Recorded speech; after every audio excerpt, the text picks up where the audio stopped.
You may hear the phrase, it takes balls to sell. So what does that mean for you, and what does that mean with dealing with management? I'm Sylvan Bell. I'm coming to you live from New York City on a perfect day to talk about sales and a perfect day to talk about you. You're like, Scott, really?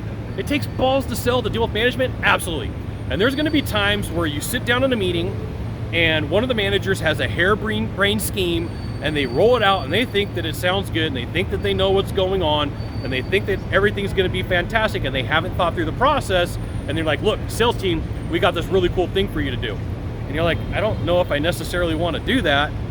Well, it takes balls on your part to go, hey, time out, in an elegant way, in a brash way, whatever way you want to do it. I don't know if this is going to work. I think that there's going to be a problem with it. Here's all the issues.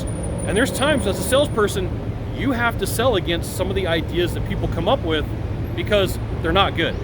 You know, they may go to a class, they may hear something from another company, but they come back and they're like, this is what we're going to do from now on. And they haven't really put a lot of thought to it. There's no strategy. It's a tactic, right? You know the difference between a tactic and a strategy.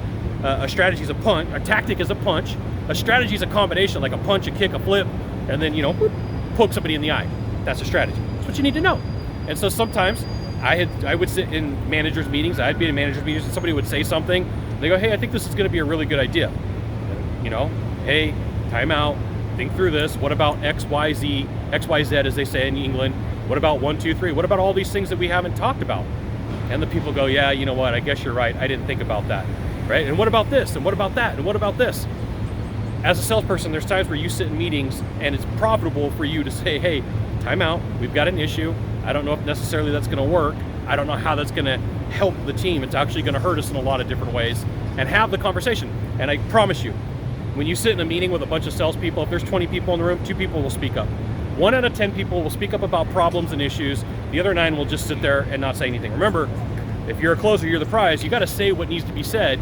You got to have the conversation. You got to deal with problems because it takes balls to sell. We'll see you soon. Thanks for dropping by. Aloha.